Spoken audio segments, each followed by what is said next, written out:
Okey, hari ini kita masuk kepada subtopik terakhir iaitu 2.7 campur tangan kerajaan dalam pasaran. Okey, ada 4 campur tangan kerajaan. Yang pertama cukai, subsidi, dasar harga maksimum dan dasar harga minimum. Ya. So kita akan analisis bagaimana cukai dan subsidi ni mempengaruhi pasaran. Bagaimana kerajaan melaksanakan dasar harga maksimum dan juga dasar harga minimum. Kita lihat satu-satu ya. Okey, kita lihat cukai ya. Okey, apa itu cukai? Apa itu beban cukai? Cukai di sini ada banyak jenis. Kita ada cukai langsung dan juga cukai tak langsung Cukai ni dikenakan ke atas pengeluar yang kita nak kaji ni bukan cukai langsung pendapatan individu isi rumah, bukan Kita lihat cukai ke atas pengeluar, yang itu kita nak analisis.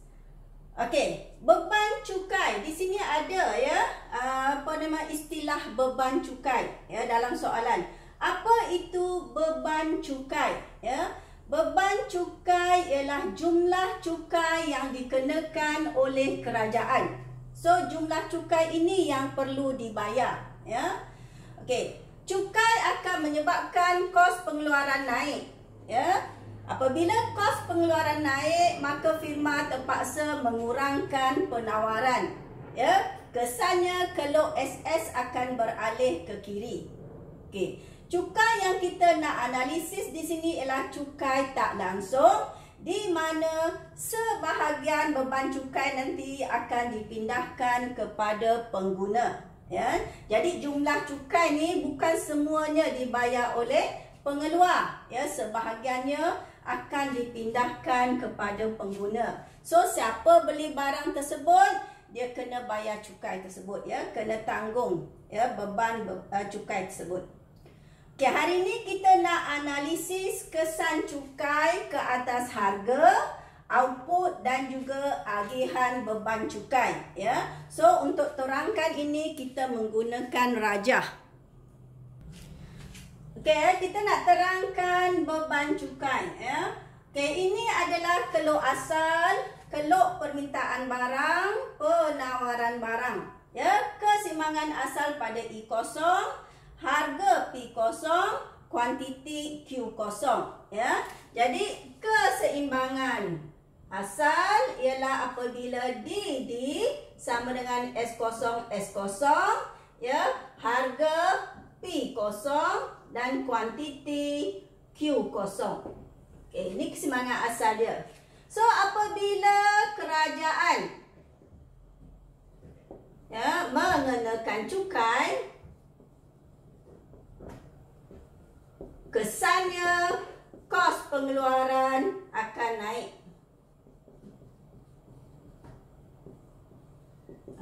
Kos pengeluaran naik, maka penawaran akan turun.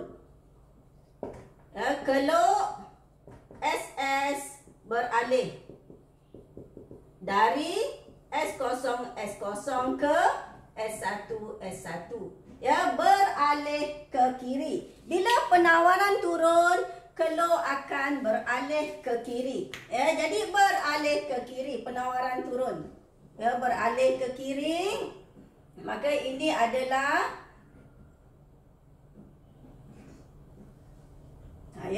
ini adalah S1.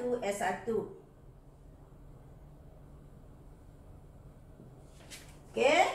Keseimbangan baru adalah di I1, harga P1, kuantiti Q1 Okey, dari sini kita nak lihat kesan cukai tadi kesan cukai. Yang pertama, apa kita nampak kesannya kepada harga?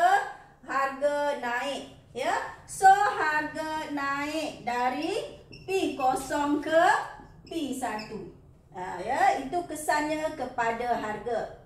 Yang kedua, kita nak lihat kesannya kepada kuantiti.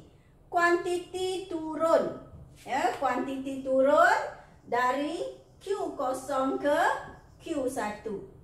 Ya. Yang ketiga, yang ni penting, kita nak lihat beban cukai. Beban cukai yang ditanggung oleh pengguna dan juga yang ditanggung oleh pengeluar. Yang ditanggung oleh pengguna. Yang ditanggung oleh pengeluar. So, dari rajah ni macam mana kita nak tentukan? Ya. Beban cukai yang ditanggung oleh pengguna, ya, dan juga beban cukai yang ditanggung oleh pengeluar, ya. Jadi sangat senang untuk tentukan beban cukai yang ditanggung oleh pengguna ialah bila cukai dikenakan, harga naik. So yang harga naik ni ditanggung oleh pengguna. Ya, yang ini kena hafal. Harga naik tu disebabkan oleh cukai.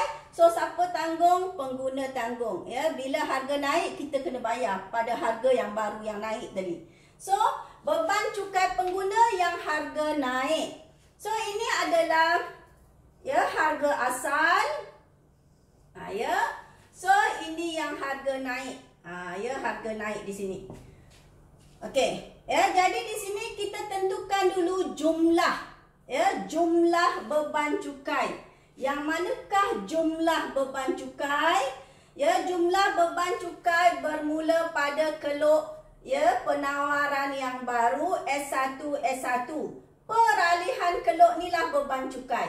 Ya, peralihan keluk ni dari S0 ke S1 itulah beban cukai. So dari mana kita nak lihat? Daripada I1. Ya, daripada I1 ni, ya ini keluk penawaran S1 bawa sampai S0. So sampai sini. Ya, bawa sampai sini. Ya, so tarik ke sebelah, maka segi 4 ini adalah jumlah beban cukai. Ya, katakan ini P dan katakan ini adalah A. Ya, kita tulis pen lain-lain. Okey, katakan ini adalah A, ini adalah B dan ini adalah P. Contohnya ya. Okey. So, jumlah cukai ya adalah segi 4 yang ini. Segi 4 ini adalah jumlah cukai yang perlu dibayar. Iaitu yang mana? P1, I1, P1, I1 ya. Kemudian B, P. Ya, segi 4 ini adalah jumlah cukai yang perlu dibayar. Ya. Okey. Jadi yang mana beban cukai yang ditanggung oleh pengguna? Yang mana beban cukai yang ditanggung oleh pengeluar? Yang harga naik tu ditanggung oleh pengguna. Ya, ini harga asal, harga naik di sini. So segi 4 ini adalah beban cukai yang ditanggung oleh pengguna yang harga naik. Ya.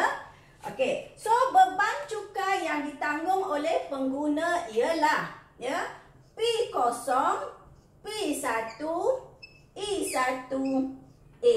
Segi 4 ini adalah beban cukai yang ditanggung oleh pengguna.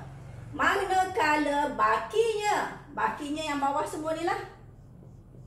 Okey, bakinya ini adalah beban cukai yang ditanggung oleh pengeluar, iaitu ya P0 A B P. Ya, atau P0 P B A, mana-manalah segi 4 bawah ni. Ya. Jadi di sini apa yang perlu awak hafal? Ya, step pertama ialah bila kerajaan mengenakan cukai, kos naik, ya, penawaran turun, keluk beralih ke kiri. So beralih ke kiri. Okay, step kedua nak tentukan beban cukai. Ya, cari dulu jumlah cukai.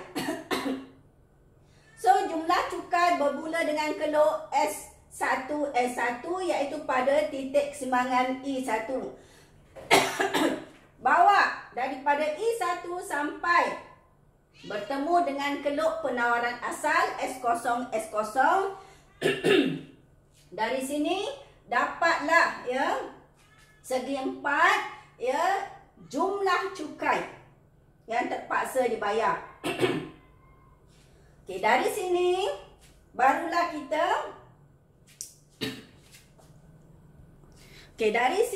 barulah kita tentukan yang manakah beban cukai yang ditanggung oleh pengguna dan yang manakah beban cukai yang ditanggung oleh pengeluar. So dari rajah, ya, tentukan dulu yang pengguna. So baki tu pengeluar. So yang pengguna ni yang harga naik. Jadi bila harga naik, maka segi empat ini, ya, P0, P1, I1A, ini adalah beban cukai yang ditanggung oleh pengguna, iaitu kita lah, ya. Manakala bakinya P0AB, ini adalah beban cukai yang ditanggung oleh pengeluar, ya. Okey, sekarang kita nak lihat kesan cukai ke atas lebihan pengguna dan lebihan pengeluar. Ya, bila sebut lebihan pengguna, Kelok Didi mesti sampai memotong paksi harga. Ya, kalau sebut lebihan pengeluar juga mesti tarik sampai habis. Ya, sampai habis. Tak kira lah dia memotong, ya, paksi harga atau kuantiti, ya, tarik sampai habis. Ya, barulah diterima, ya, rajah tadi. Okey, sekarang kita nak lihat lebihan pengguna sebelum cukai dan selepas cukai, ya. Sebelum cukai, ya, lebihan penggunanya adalah segitiga. Ya, sebelum cukai, ini sebelum cukai. Ya, ini sebelum cukai, iaitu kelok penawaran yang asal. Sebelum cukai. Ini kelok penawaran baru, SS, selepas cukai. Okey, sebelum cukai, ya, segitiga ini, ya, adalah lebihan pengguna.